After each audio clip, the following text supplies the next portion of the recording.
Good morning, everybody. Welcome back to Living Traditions Homestead. It is a beautiful, maybe even a little bit cool morning here in Missouri, which is exciting because we've had some hot temperatures, so we are enjoying this. This is actually the first morning in a long time where we have come out of the house and not been like, oh, the air is so thick and humid. Today was also the first morning where we didn't have to wear our rubber boots because the grass is actually dry this morning, which is amazing. So we are going to try to get as much work done this morning while it's still nice and cool out and before that sun breaks through the clouds. Why don't you come with us? We're going to start off in Wattlesville. We got all of our morning chores done, but we thought we'd stop before we do Wattlesville because there's a couple things in here I want to show you quick before we let the animals out. All right, I told you guys that as I make more improvements here in Wattlesville that I would keep you guys updated on what's going on. So there are two things that I added since the last video I want to show you.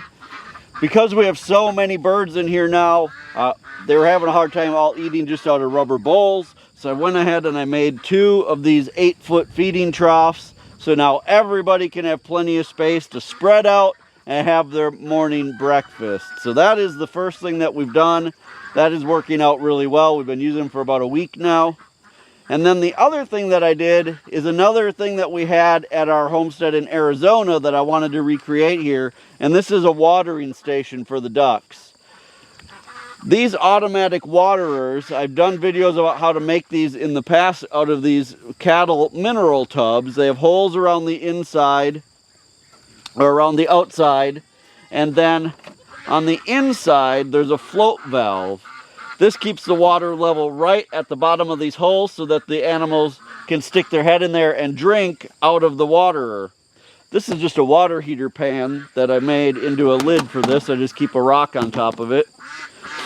We had these for our ducks when they were in the chicken moat area, and the problem with just having them on the ground is that the ducks stick their head inside of the water, splash water around onto the ground, and then they dig a big hole, and eventually the water is kind of sitting on an island surrounded by water.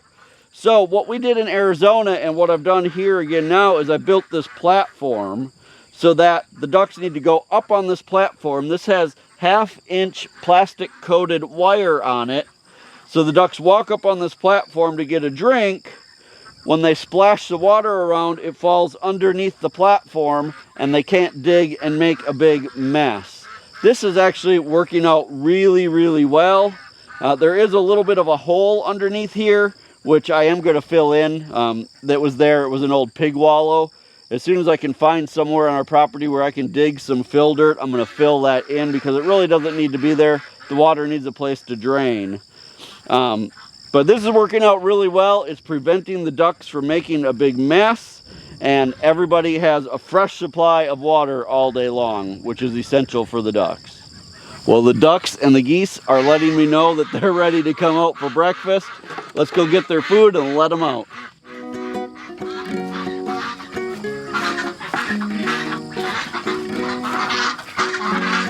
Good morning, ducks. Good morning, geese.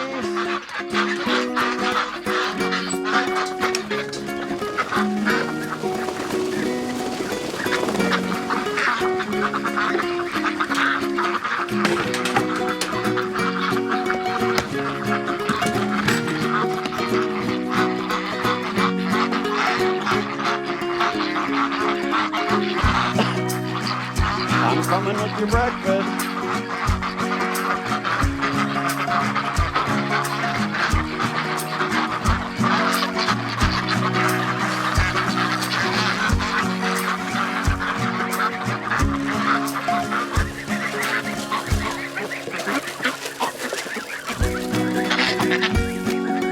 All right, let's let the silkies out right away. Good morning, silkies.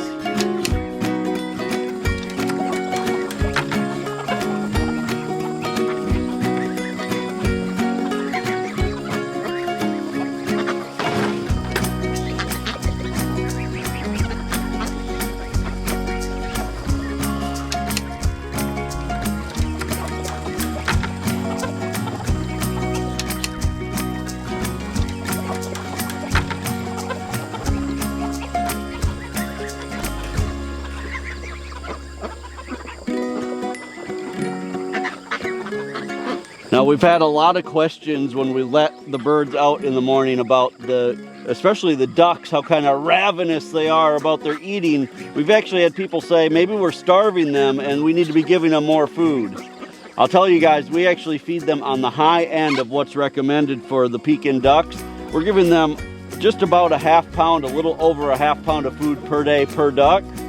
They do this for about 2 or 3 minutes, and then they go and start drinking and moving on about their day, and they don't even finish all of the feed that's in the feeding troughs until evening. So they're not starving. I can tell you, we've been raising ducks like this for about 10 years now. Every time we've raised ducks, they all eat exactly the same way. They run out in the morning and they just gobble it up. It doesn't matter how much you give them. So trust me, we're not starving the ducks, and they only do this for a few minutes first thing in the morning.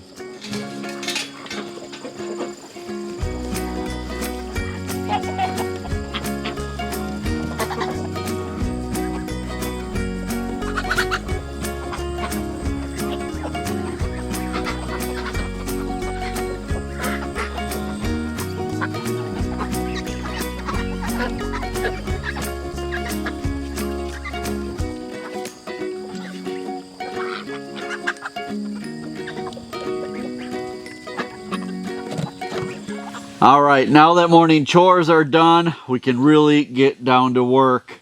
Today we're going to be spending most of our day out in the greenhouse. We've got several things to be doing out here to kind of wrap up the spring, early summer growing season and get ready for the late summer, fall growing season. There are a couple types of plants that are completely done for the year, growing for the year, and then others that are kind of at the end of their life that we're just gonna, call it quits on those plants, pull them out. There are some seeds that we want to plant for a second growing season, kind of a second harvest opportunity for us. Here in southern Missouri, we have a long growing season, which gives us an opportunity to grow some things twice, and we're going to take advantage of that, specifically with cucumbers, zucchini, and we're actually going to do something that we've never done on video. We're actually going to take some suckers off of some tomato plants and plant them for like a fall tomato harvest. Right. We don't have time at this point to start new tomato plants from seed, but we can take some sucker branches off our existing plants, get those going, and we should get a later fall harvest off of those. So those are, in general, the things that we're going to be working on today and bringing you along. Lots of other things kind of intertwined there, but we're going to get started. So the first thing that we're going to do today is we're going to get rid of the 4 tubs of green beans that we had growing in here.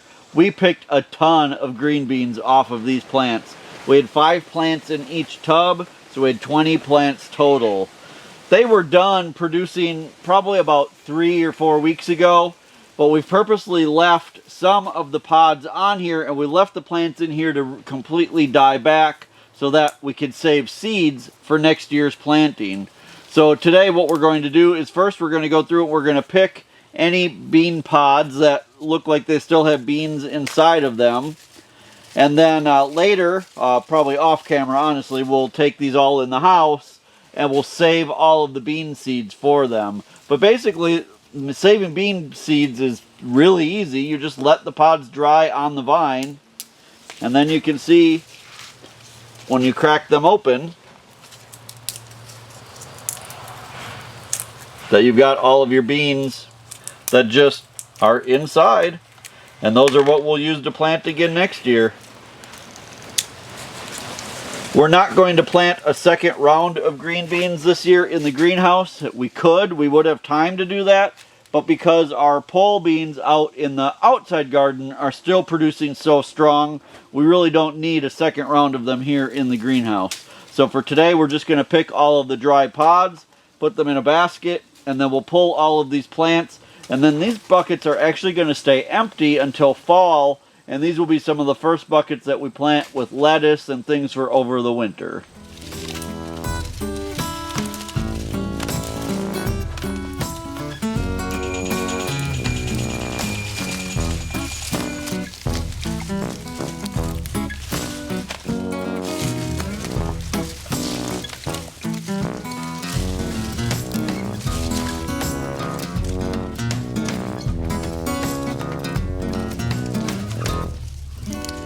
These are the cucumbers that we have growing in the greenhouse. They are Market More variety.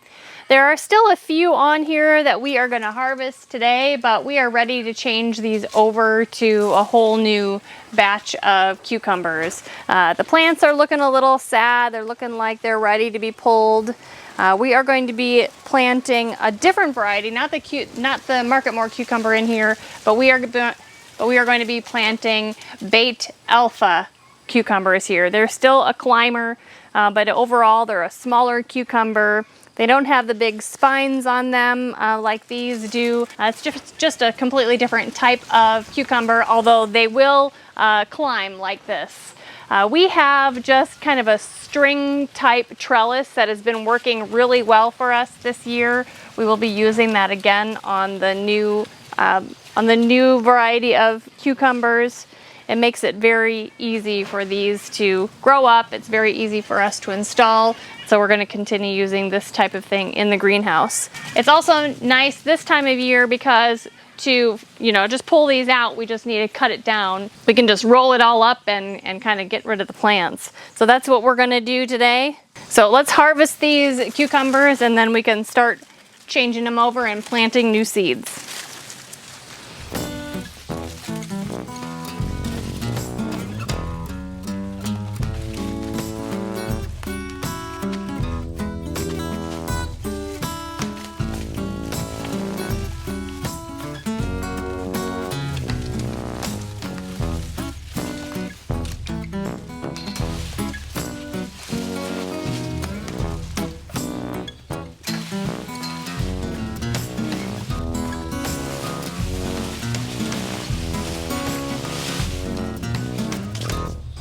Now that those plants are out, I'm just going to kind of disturb the soil a little bit.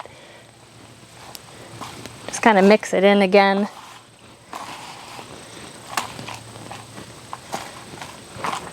It'll make a nice smooth top here for us to plant and start the new seeds.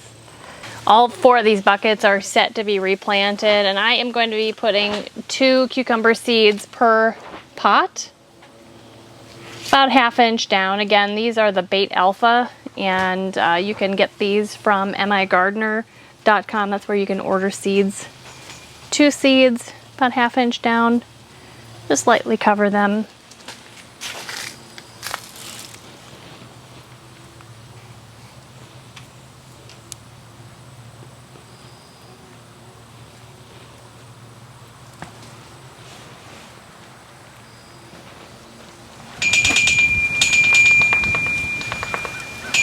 Easy as that. Now that we're done with the cucumbers, it's time to move on to tomatoes. Now, here in our part of Missouri, our first frost isn't until mid to late October, and here in the greenhouse, might even be a little later than that. So we have plenty of time to keep growing plants in here, even summertime plants, before we get to our first frost. So what we're going to do today is we are going to, first of all, we're going to pull these tomberry plants. These were the ones that I did the experiment with that were supposed to be the world's smallest tomato. They didn't end up being as small as we thought they would be, but they still ended up being productive plants. But as you can see, they're about at the end of their life. There's still some green up at the top, and there are still some tomatoes. I'm going to try to harvest as many of them as I can today before we pull the plants. But then we're just going to call it the end of the season for these. What we're going to plant in their place is I'm going to take some sucker branches off these tomatoes right next door. These are the large red cherries. These are my favorite cherry tomato. They're a nice big red cherry tomato. And by taking a sucker branch off of these, we'll be able to start 2 new plants of these that will start growing up and hopefully get us all the way until our first frost. So, I'm going to climb up on my ladder because as you can see, these tomberry plants have grown all the way up, and they're all the way up to the top of the greenhouse, and they're kind of intertwined with the large red cherries next door to them. So I'm going to climb up here, I'm going to try to pick as many of these little tomatoes as I can, and then we'll pull the plants. You can see, a lot of these did end up being quite small. The ones that grew originally down toward the base, they were bigger, but these ones that are growing now are pretty small. I still don't think they're the world's smallest tomato, but they have been fun to grow. Now, the reason that we're doing all of this business with suckering the large red cherries today is because it's much too late at this point for us to start new tomato plants from seed for fall. We would have had to do that probably 6 weeks ago or more.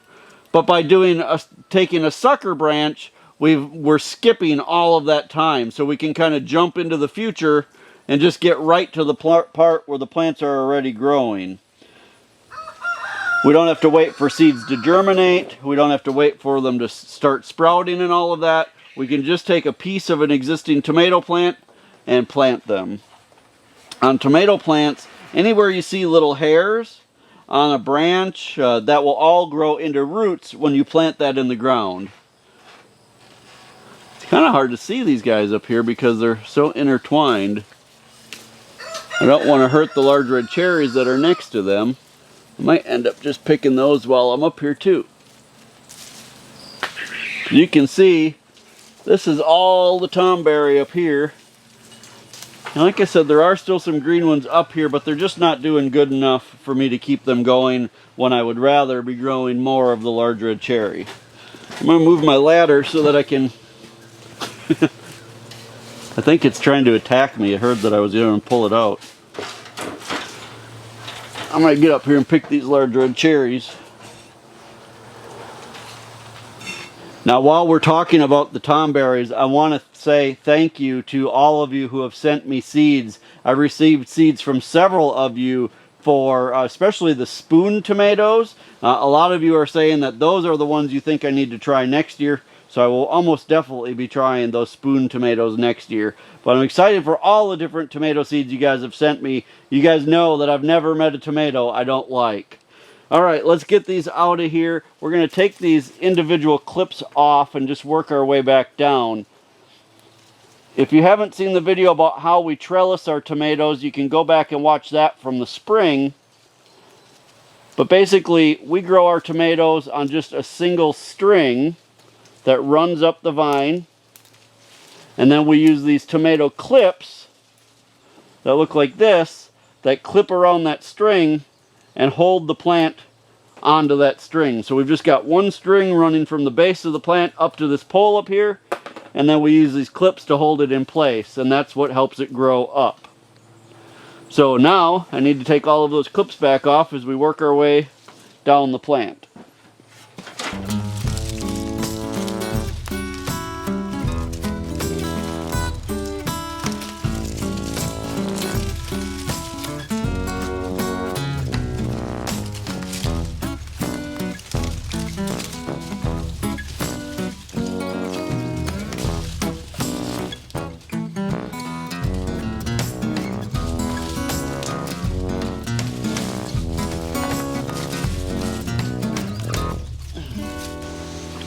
So Kevin touched a little bit about how we grow tomato plants here in the greenhouse. We grow them up one string, and to prevent them from getting super bushy all over the place, we remove the side branches as it grows up. Those side branches are called sucker branches. A sucker branch is a branch that grows off the main stem, like right where a main leaf comes out. That will turn into another branch that will produce more tomatoes. And in this situation, we don't want the sucker branches because we want to grow vertically. But in general, people take sucker branches off of their tomato plants so that all of the plant's energy can go into producing the tomatoes just from the one tomato plant, not the side branches or sucker branches. So hopefully that made sense. I'm saying that because we don't have a whole lot of sucker branches on these tomato plants because we've been taking them off as they've been growing up. But as they've gotten taller and taller, I've been less and less motivated to take the sucker branches off because it's up here high and I need to use a ladder. So the good thing is we want to harvest some of those sucker branches so that we can plant new tomato plants in the greenhouse before fall.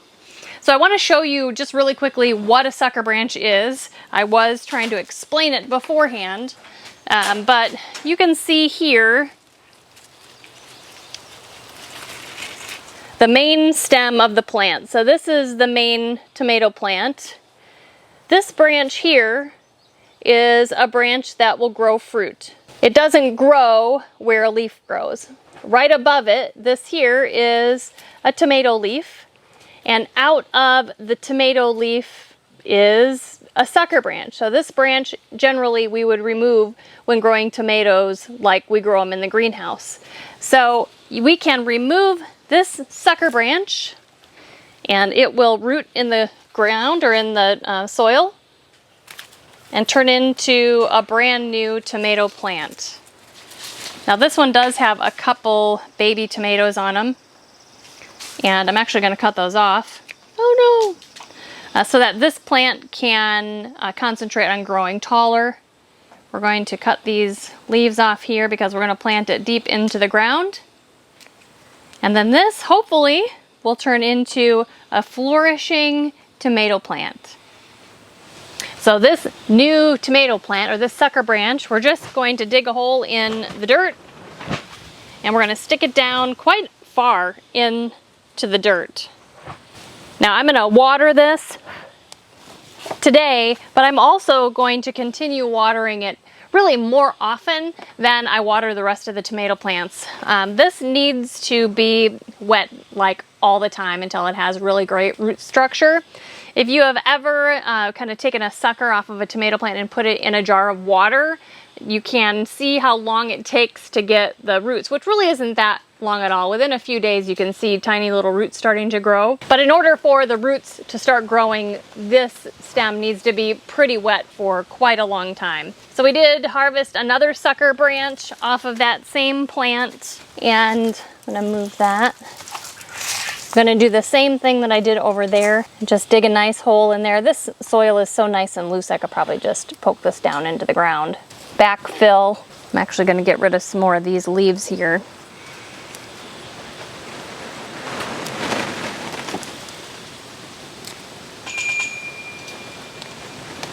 And we're just gonna keep this watered. It will hopefully grow a wonderful root system and start growing tall, and we will treat this exactly the same way as we've treated the rest of our tomato plants.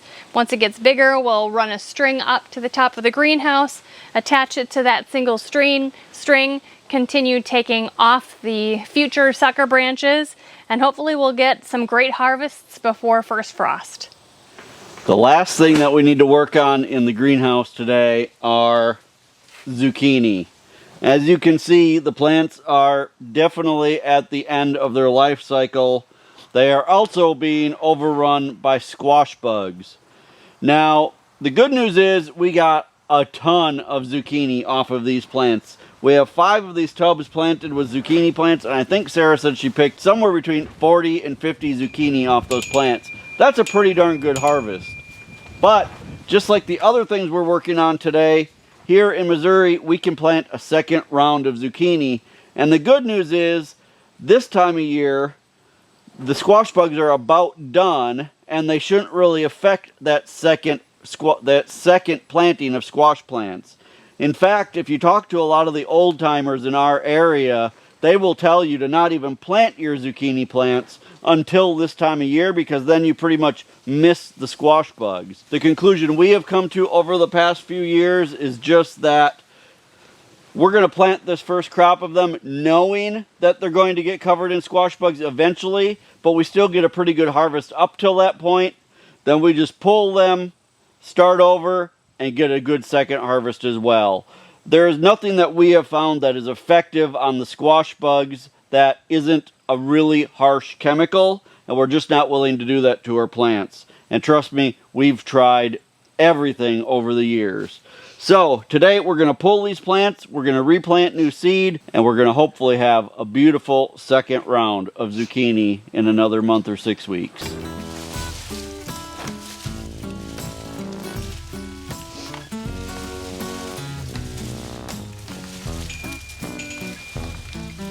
That's the biggest one on there.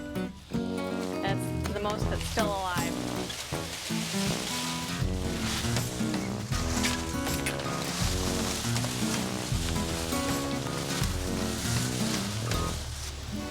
Just like the cucumbers, we are going to plant 2 seeds per pot. The variety of zucchini that we like the best is called Black Beauty, and you can find those through migardener.com as well. So pretty much the same as cucumbers. We're just going to put these seeds about 1/2 inch down in the ground. We're going to water these well until they come up, and we are hoping for a really great late summer, early fall harvest. Well, this is an exciting day getting the greenhouse started for fall. I know it's hard to think about fall when it's still, you know, almost 100 degrees outside, well into the 90s. But if you don't start thinking about it ahead of time, you're never going to get those plants ready to go. And as far as the tomatoes go, it's kind of like a cheat.